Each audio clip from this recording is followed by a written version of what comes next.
इस वीडियो में हम लोग देखेंगे क्लास 8 हिस्ट्री की बुक का chapter 9 women caste and reforms का पार्ट 2। इससे पहले पार्ट 1 में हम लोगों ने देखा है कि किस तरीके से जो है वुमेन के साथ जैसे कि सती प्रथा थी और औरत को जिंदा जला दिया जाता था अगर उसके पति की डेथ हो जाती थी तो, और फिर किस तरीके से औरतों को पढ़ने नहीं दिया जाता था और उनके लिए ईश्वर चंद्र विद्यासागर ने काफ़ी ज़्यादा काम किया कि भाई विडो मैरिज हो जाए, बच्चियों को पढ़ाने के लिए कई सारे लोगों ने काम किया। तो उन्हीं के बारे में अब हम आगे का मतलब यही जो चैप्टर है वो आगे हम देखने वाले हैं।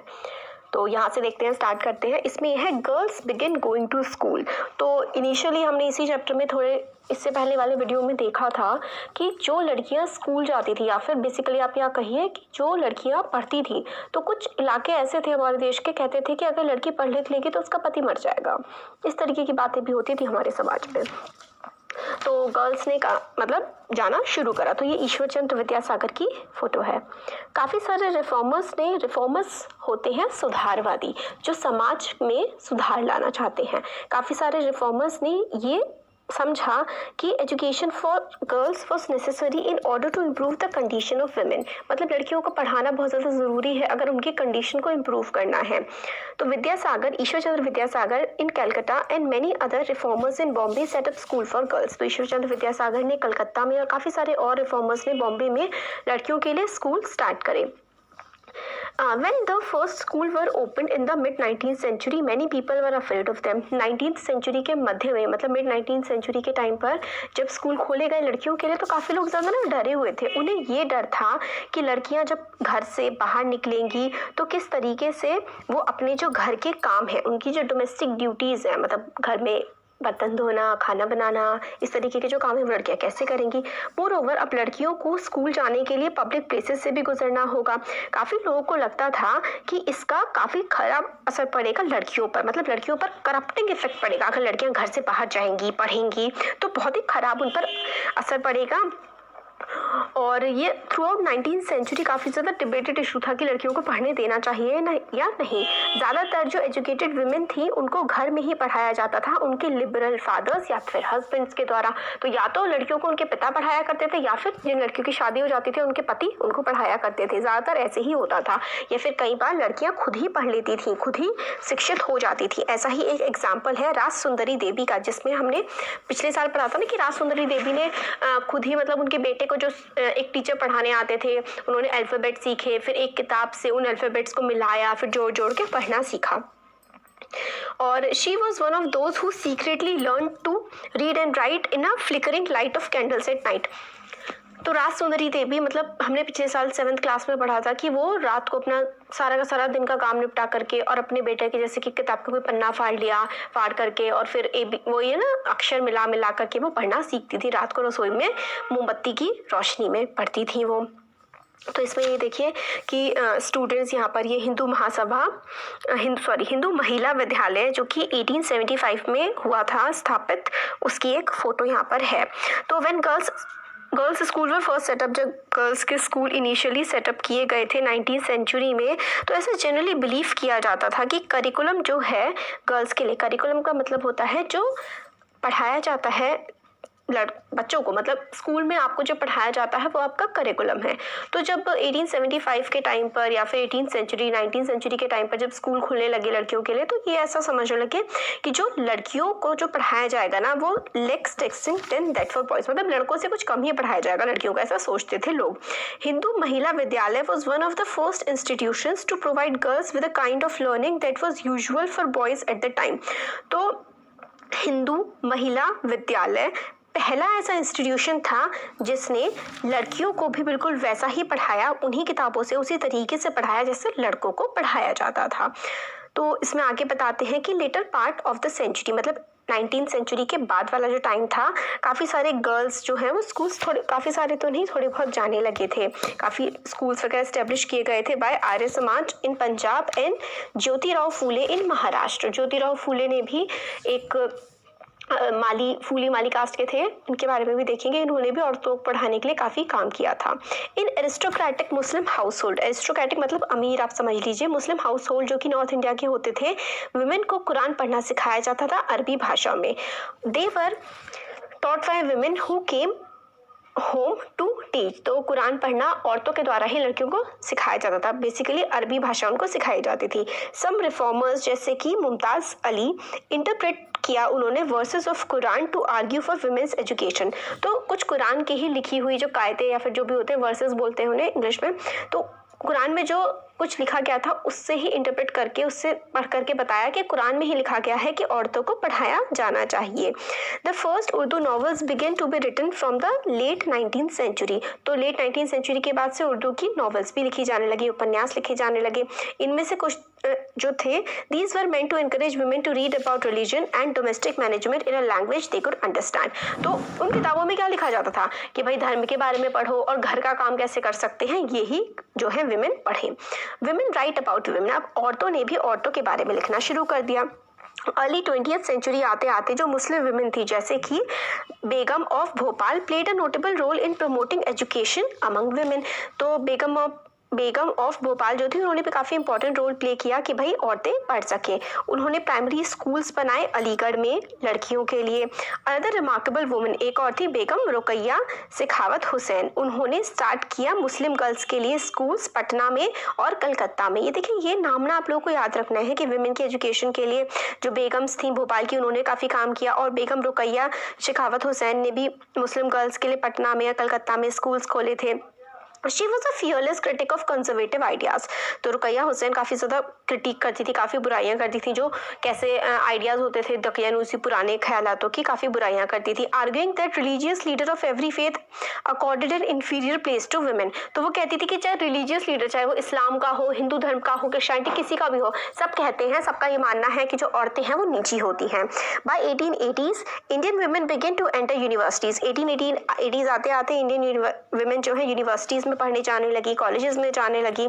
कुछ जो है वो ट्रेंड डॉक्टर्स भी बन गई, कुछ टीचर बन गई। सम वुमेन जो है उन्होंने लिखना शुरू करा और उनके आइडियाज़ जो है वो पब्लिश होने लगे।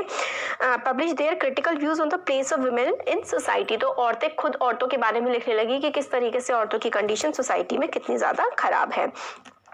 Tarabai Shinde, a women educated at home at Patna, तो ताराबाई शिंदे जो कि अपने घर पे ही पूना में उनको पढ़ाई लिखाई करवाई गई थी, उन्होंने एक पब्लिश करी किताब, इसका नाम था स्त्री पुरुष तुलना। स्त्री पुरुष तुलना मतलब स्त्री और पुरुष की तुलना के बारे में उन्होंने a comparison between men and women criticising the social differences between men and women. तो इन्होंने ताराबाई शिंदे ने लिखा था कि किस तरीके से मैन और वुमेन में डिफरेंस होता है, उन्होंने क्रिटिसाइज किया था ये। और पंडिता रमाबाई के बारे में आप देखते हैं। पंडिता रमाबाई एक ग्रेट स्कॉलर थी संस्कृत की। स्कॉलर का मतलब उनको संस्कृत की काफ़ी अच्छी जानकारी थी। Felt that Hinduism was oppressive toward women and wrote a book about the miserable life of upper caste Hindu women.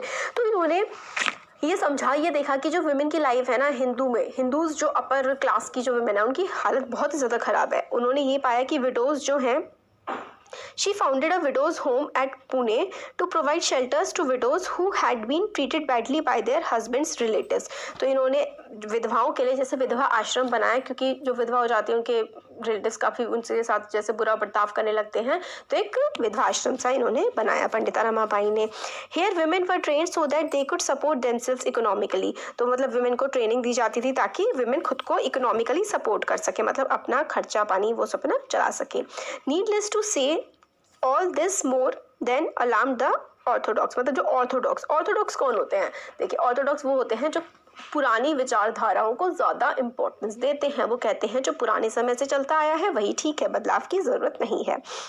क्या क्या कहते थे? For instance many Hindu nationalist felt that Hindu women were adopting western ways and that would corrupt Hindu culture and erode family values. तो काफ़ी सारे Hindu nationalist जो थे, जो मतलब अपने धर्म को और ज़्यादा मानते थे, वो ये कहते थे कि जो औरतें हैं वो वेस्टर्न कल्चर है, जो यूरोप का कल्चर है, इसको फॉलो कर रही हैं, और ये जो हिंदू कल्चर है ना, हमारे देश का कल्चर है, ये ख़त्म हो जाएगा। Orthodox Muslim were also worried about the impact of these changes, और ऑर्थोडॉक्स जो पुराने ख्यालों के मुसलमान थे उनको भी बड़ा दिक्कत होती थी, और पुराने ख्याल के हिंदुओं को भी, मतलब हमारे देश के लोगों को बड़ी दिक्कत होती थी वुमेन के घर से बाहर निकल करके पढ़ने से या काम करने से। As you can see by the end of 19th century women themselves were actively working for reform. Women ने खुद ही रिफॉर्म के लिए, क्योंकि पढ़ लिख गई थी, तो रिफॉर्म के लिए, बदलाव के लिए काम करना शुरू कर दिया। उन्होंने किताबें लिखी, मैगजीन्स को एडिट किया, स्कूल बनाए, ट्रेनिंग सेंटर्स बनाए, वुमेन्स एसोसिएशंस बनाई, मतलब ताकि वुमेन की एम्पावरमेंट हो सके। अर्ली अर्ली 20th सेंचुरी आते आते they formed political pressure groups to push through laws for female suffrage. तो पॉलिटिकल प्रेशर ग्रुप्स बनाए काफ़ी ज़्यादा और through laws for female suffrage. Female suffrage का मतलब है कि आंदोलन करना शुरू कर दिया औरतों ने कि विमेन को भी वोट देने का अधिकार हो, पहले नहीं दिया जाता था, तो वोट देने का अधिकार हो विमेन को, इसके लिए भी ग्रुप्स वगैरह बनाए गए। एंड बेटर हेल्थ केयर, उनको हेल्थ केयर अच्छी मिले और एजुकेशन मिले विमेन को, इसके लिए भी काफ़ी काम किए गए। कुछ विमेन ने ज्वाइन करे काफ़ी सारे nationalist and socialist movement from 1920s। 1920 से तो बहुत ज़्यादा बाढ़ सी आ गई थी, काफ़ी सारे मूवमेंट्स चलाए जा रहे थे और औरतों के लिए काफ़ी लोग काम कर भी रहे थे। In the 20th century leaders such as Jawaharlal Nehru, Subhash Chandra Bose lend their support to the demands for greater equality and freedom for women. तो जवाहरलाल नेहरू, सुभाष चंद्र बोस, इन्होंने भी कहा कि भाई वुमेन को इक्वालिटी होनी चाहिए मैन के बराबर। नेशनलिस्ट लीडर्स ने प्रॉमिस किया कि there would be full suffrage for all men and women after independence. Full suffrage का मतलब है सफरेज नहीं, ऐसा कुछ नहीं है इसमें। फुल सफरेज का मतलब होता है वोटिंग राइट, सबको वोटिंग राइट मिलेगा, ऐसा हमारे देश के नेताओं ने कहा था आज़ादी के बाद, और हुआ भी ऐसा ही। जिस दिन से हमारा देश आज़ाद हुआ उस दिन से हर एक वयस्क, एक एडल्ट के पास राइट टू वोट है, चाहे वो अमीर हो, गरीब हो, औरत हो, आदमी हो, दैट डजंट मैटर्स, उसके पास वोट, राइट टू वोट है, वो इलेक्शंस में वोट दे सकता है, इलेक्शन में खड़ा भी हो सकता है या हो सकती है कोई भी। हाउएवर अगर वो इस देश के नागरिक है तो। However, till then they asked women to concentrate on the anti-British struggles। तो उस समय पर ये चाहते थे कि अंग्रेज़ों के खिलाफ ही ज़रा विमेंस भी काम करें। लॉ अगेंस्ट चाइल्ड मैरिज, तो चाइल्ड मैरिज के अगेंस्ट भी कानून बनाए गए थे। अब देखिए, with the growth of women's organisations and writing on these issues the momentum for reform gained strength. तो क्या हुआ था, विमेन ऑर्गेनाइजेशंस काफ़ी ज़्यादा बनाई जाने लगी थी, तो इनके मोमेंटम बढ़ गया, मतलब तेज़ी आ गई थी काफ़ी ज़्यादा रिफॉर्म्स में, मतलब काफ़ी अच्छे अच्छे काम औरतों के लिए होने लगे थे। People challenged another established custom that of child marriage. अब जो बाल विवाह होता था इसको भी मतलब रोकने की बात की गई। There are a number of Indian legislators in the central legislative assembly who fought to make a law preventing child marriage. तो चाइल्ड मैरिज को रोकने के लिए भी कानून बनाए गए।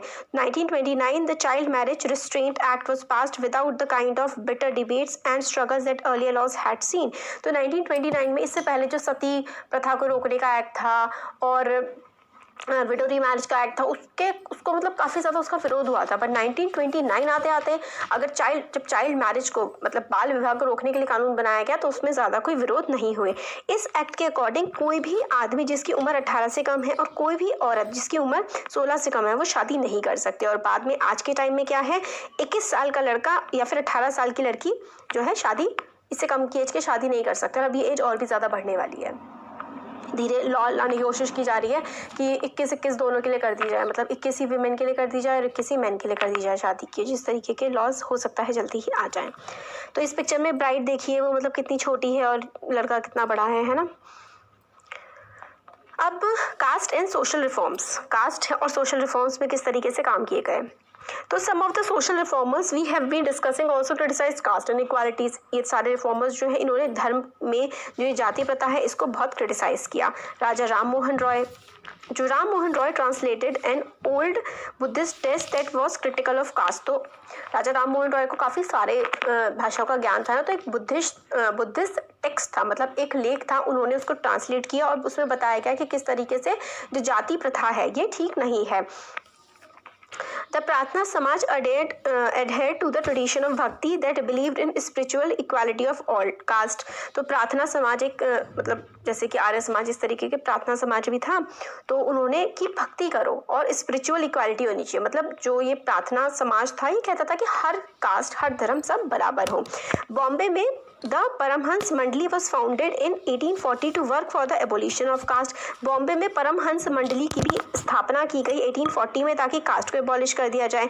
Many of these reformers and members of reform association were people of upper caste. तो ज़्यादातर ये जो रिफॉर्म एसोसिएशन बनाई जा रही थी अपर कास्ट के लोग ही कास्ट सिस्टम को खत्म करने के लिए बना रहे थे। Often in secret meetings these reformers would violate caste taboos on food and touch in efforts to get rid of the hold of caste privilege prejudice in their life. तो इसमें क्या होता था कि इनकी जो मीटिंग्स होती थी ना कास्ट सिस्टम को हटाने के लिए, ये जो दूसरी जैसे कि कुछ अपर कास्ट होती है सो कॉल्ड हमारे देश में, कुछ लोगों को नीची कास्ट का माना जाता है, तो नीची कास्ट वाले ऊंची कास्ट वाले साथ मिलकर के बैठ के खाना खाते थे, एक दूसरे से हाथ मिलाते थे। तो पहले ये सब टैबू था, मतलब ये सब करना बहुत ही बड़ा अपराध माना जाता था कि आप किसी दूसरी कास्ट के नीची कास्ट के पर्सन के साथ बैठ करके खाना खा रहे हैं, उससे बात कर रहे हैं, बहुत ही बड़ा अपराध होता था पहले ज़माने में। तो ये लोग ये सब कस्टम्स को तोड़ने के लिए यही किया करते थे। और आज देखिए कास्ट सिस्टम काफ़ी हद तक काफ़ी कम हो चुका है, पहले के ज़माने से तो बहुत ज़्यादा कम हो चुका है। There were also others who questioned the injustice of caste social order। तो काफ़ी सारे थे जो क्वेश्चन करते थे कि वे क्या है ये कास्ट ऑर्डर में। During the course of the 19th century, Christian missionaries began setting up schools for tribal groups and lower caste children। तो क्रिश्चियन मिशनरीज कौन होते हैं? तो देखिए ज़्यादातर जब अंग्रेज़ हमारे देश पे राज कर रहे थे तो वही क्रिश्चियन कंट्री है, तो वहाँ से काफ़ी सारे मिशनरीज आते थे। मिशनरीज जो बेसिकली क्या चाहते थे कि हमारे देश के लोग अपना धर्म परिवर्तन करके क्रिश्चियन बन जाएं। तो उन लोगों ने ट्राइबल बच्चों के लिए और लोअर कास्ट के चिल्ड्रन के लिए स्कूल्स खोले और उनको काफ़ी रिसोर्सेज वगैरह दिए गए, उनको पढ़ाया गया ताकि वो आगे बढ़ सके। At the same time poor began leaving their villages to look for the job. तो लोग अपने गाँव छोड़ करके जॉब ढूंढने के निकल पड़े। That were opening up in the cities. जो कि सिटीज़ में नई नई जॉब आ रही थी, उसको जॉब पाने के लिए लोग गांव से शहरों की तरफ जाने लगे, फैक्ट्रीज में काम करने लगे, जॉब्स म्यूनिसिपैलिटीज़ में लेने लगे। You have read about the expansion of cities in chapter 6। Chapter 6 में हमने पढ़ा है कि किस तरीके से जो सिटीज़ हैं वो फैली थी। Think of the new demand of labour that this created. तो बड़े बड़े शहर बन रहे थे तो डिमांड लेबर की काफ़ी ज़्यादा आ रही थी। ड्रेन्स हैड टू बी डग। मतलब ड्रेन्स का मतलब होता है जहाँ से पानी निकाला जा सके, उनको खोदना था। रोड्स बनानी थी, बिल्डिंग कंस्ट्रक्ट करनी थी, सिटी को साफ करना था। कूली, सामान ले जाने वाले और ब्रिक लेयर जो होते हैं ना, मजदूर हो गए, स्वीपर और पैलेंक्विन बियरर्स। पैलेंक्विन होता है पालकी उठाने वाले, और काफ़ी सारे लेबर्स की ज़रूरत थी, रिक्शा पुलर्स वगैरह की। तो ये सब लेबर कहाँ से आएगा? ये सब लेबर जो गाँव के गरीब लोग होते थे वो छोटे छोटे शहरों में आ जाते थे। The poor from villages and small towns, many of them from low caste, began moving to cities where there was a new demand for labour. तो नई डिमांड थी लेबर की, तो काफ़ी सारे लोग आने लगे गाँव से, छोटे शहरों से। Some also went to work in plantation in Assam, Mauritius, Trinidad and Indonesia. तो हमारे देश के काफ़ी सारे लोग असम वाले रीजन में गए, अलग अलग देशों में भी गए, जैसे मॉरिशियस, ट्रिनिदाद, इंडोनेशिया काम करने के लिए। Work in the new locations was often hard. तो नए नए लोकेशंस पे काम करना जाकर के काफ़ी हार्ड होता था। But the poor, the people from low caste saw this as an opportunity to get away from the oppressive hold of upper caste landlords exercise over their lives and the daily humiliation they suffered। तो काफ़ी सारे जो लोग थे जो lower caste के थे, उनको अपने गाँव में तो बहुत ही बुरे उनके हालात थे, उनके साथ हमेशा बदतमीजी ही की जाती थी, ह्यूमिलिएशन, उनकी बेइज्जती की जाती थी अपर कास्ट के द्वारा। तो उनके लिए तो बढ़िया था कि भाई यहाँ से निकल करके शायद इज्जत मिल जाए, थोड़ा काम मिल ही जाएगा। तो कूली शिप था।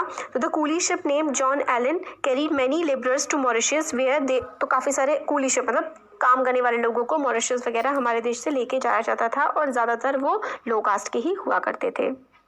यहाँ पर हु कुड प्रोड्यूस शूज़ कौन बना सकता था? Leather workers have been traditionally held in contempt since they work with dead animals which are seen as dirty and polluting. तो जो बूट मेकर्स थे, जो जूते बनाने वाले थे, आज जूते बनाने प्यूमा और ये सब है ना, इनकी तो बड़ी इज्जत होती है। पहले ज़माने में जो जूते बनाते थे वो कहते थे कि तो चमड़े से बनाते हैं, जानवरों को मार करके, और ये सब काम करते हैं। तो शू मेकर्स को काफ़ी ज़्यादा ख़राब नज़रिए से देखा जाता था। तो मडिगास मेकिंग शूज़, तो आंध्र प्रदेश में जो शू बनाने वाली कम्युनिटी है उनको मदिगा कहते हैं। Madiga were an important untouchable caste present है आंध्र प्रदेश की, और they were experts at cleaning hides, tanning them for use and sewing sandals। तो मतलब जानवर की खाल उतारना, उसको साफ करना और उसको सिर भर के सैंडल बनाना, इसमें ये जो मडिगास कास्ट है ना, ये आंध्र प्रदेश की काफ़ी पॉपुलर थी। तो there were other jobs too, काफ़ी सारी और जॉब्स भी थी शहरों में, जैसे कि the army for instance offered opportunities. Number of Mahar people who were regarded as untouchable found jobs in Mahar regiment. तो एक अंग्रेज़ों ने माहर रेजिमेंट बना दी उसमें आर्मी में, तो माहर रेजिमेंट में काफ़ी सारे जो अनटचेबल समझे जाते थे उनको जॉब मिलने लगी। जो फादर थे बी आर अम्बेडकर के, वो लीडर थे दलित मूवमेंट के, taught at an army school. The father of B R Ambedkar, the leader, मतलब बी आर अम्बेडकर के फादर भी थे, वो भी मतलब इसके एक तरह से लीडर थे दलित मूवमेंट के। वो आर्मी स्कूल में पढ़ाया करते थे। अब देखिए no place inside the classroom. Bombay presidency में as late as 1829 untouchables were not allowed to into even in government school. तो अनटचेबल्स जिनको समझा जाता था बॉम्बे प्रेसिडेंसी में, उनको स्कूल नहीं आने दिया जाता था। When some of them pressed hard for that right they were allowed to sit on the verandah outside the classroom. तो मतलब अनटचेबल्स को जिनको समझा जाता था उनको स्कूल भी नहीं जाने देते थे, और जब उन लोगों ने बहुत ही विद्रोह किया कि उनको भी स्कूल जाना है तो उनको बरामदे में बिठा देते थे ताकि वो अपर कास्ट के बच्चों को छू करके उन्हें गंदा ना कर दें। इस तरीके की हमारे देश के लोगों की सोच थी। अब ये दुबले हैं पतले है ना। Dublas of Gujarat carrying mangoes to the market. तो दुबलाज है, ये मैंगो लेकर के जा रहे हैं। Dublas laboured for upper class landlords. Upper class landlords के दुबलाज काम करते हैं, cultivating their fields and working at variety of odd jobs at the landlords house. तो लैंडलॉर्ड के घर पे भी ये दुबलाज काम करते हैं। गुजरात के पहले ज़माने में बहुत चलता था। Demands for equality and justice. तो डिमांड उठी कि भाई सबको समानता का अधिकार मिले, सबको न्याय मिले। Gradually by the second half of the 19th century people from with in the non Brahmin caste begin organising movements against caste discrimination and demanded social equality and justice. तो काफ़ी सारे लोग जो कि नॉन ब्राह्मण मतलब ब्राह्मण नहीं थे, उन कास्ट के अपर कास्ट के लोगों ने, लोअर कास्ट के लोगों ने भी काफ़ी ज़्यादा डिमांड उठाने लगे कि ये सब क्या चल रहा है भाई, क्यों ये सब बदतमीजियाँ चल रही हैं। Satnami movement in central India was founded by Ghasidas. तो ये इंपॉर्टेंट है, याद रखिए कि सतनामी मूवमेंट सेंट्रल इंडिया में मतलब मध्य प्रदेश झारखंड वाले रीजन में घासीदास ने सतनामी मूवमेंट स्टार्ट किया था। Who worked among the leather workers and organised a movement to improve their social status. तो लेदर वर्कर्स अभी हमने देखा था ना आंध्र प्रदेश के गटिकास के बारे में, वो लेदर वर्कर्स थे। तो लेदर वर्कर्स जो थे इनके लिए सतनामी मूवमेंट में काम किया गया घासीदास के द्वारा ताकि उनका सोशल स्टेटस सही किया जा सके। अगर हम ईस्टर्न बंगाल की बात करें तो Haridas Thakur Matua sect worked among Chandala cultivators. Haridas question Brahmanical text that supported the caste system. तो हरिदास ने भी काफ़ी ज़्यादा अपोज किया कि जो ये ब्राह्मण क्या टेक्स्ट दिखाते हैं जो कास्ट सिस्टम को सपोर्ट करता है। हरिदास क्वेश्चन किया इन्होंने भी। In what is present day Kerala a guru from Ezhava caste Shri Narayana Guru proclaim the ideas of unity for his people.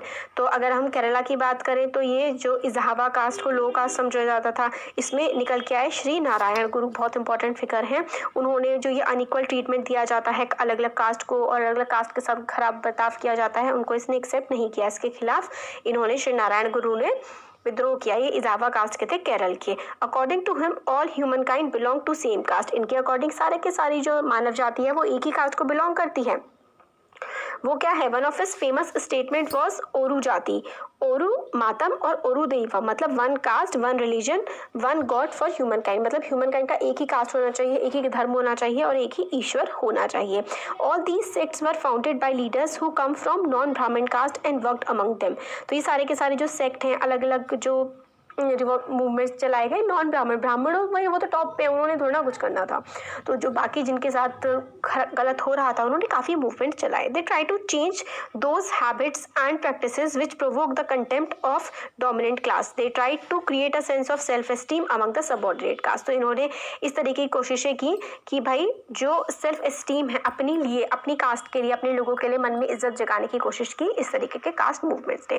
देखिए 22-23 मिनट हो गए हैं, अभी चैप्टर अब थर्ड पार्ट में कंप्लीट हो जाए।